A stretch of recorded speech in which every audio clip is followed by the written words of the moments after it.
Жатыр әлем жаңғырып, тектілерді тани білген туған ел, ұлдарын ұмытпайды мәңгілік. Туған жерім айналайын атыңнан, саған деген сағыныш қой шақырған. Көп тіреген бұл тауларың күш берген, көп барларда құламауға тақымнан. Жазирам бар жанар отың жандырған, тарихым бар талайларды таңғылған. Ақсақ темір алтын шоқы Мұғанжан, үй ішін аман ба, денің сау ма?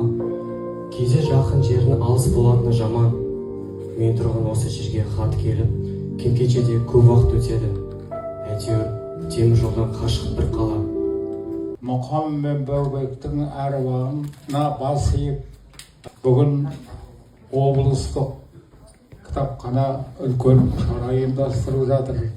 Бәріміз куә болып отырмыз. Мына Мұқан Иманжанов, сосын Серікбай Асатов деген кісілермен дос болған. Ардақты дос, менің алдымда сенің армияда өткізген соңғы 4 жыл өмірінің ішінде жазған хаттарым жатыр. Мен осы хаттарды бүгін қайта оқып терең ойға шомып отырмын. Мына бір топ хат бейбіт күнде жазылыпты.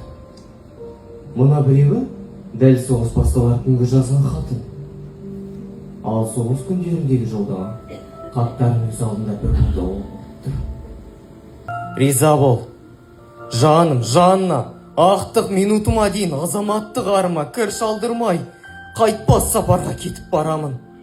Дедім бекен, көз жанарына ұлан байтақ отанымды сыйғызып. Ақ сүтіңді емізген, қайран туған қартанам.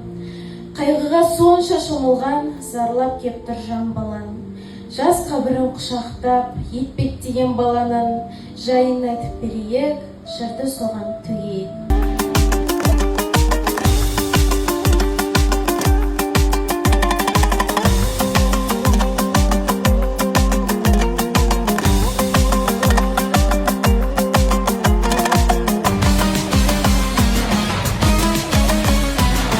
Байрағым аспаныңда Ұлытау, қыран ұшқан аспаныңда Ұлытау, асқаттауын атырабын алаштың, арқа тұтар жастарыңда Ұлытау, 300-іңнің бар қамалы Ұлытау, ұларыңда самғар әлі Ұлытау, бір өзіңнен қанат жайған ұлдардың, ән өзіңе арналады Ұлытау, бір өзіңнен қанат жайған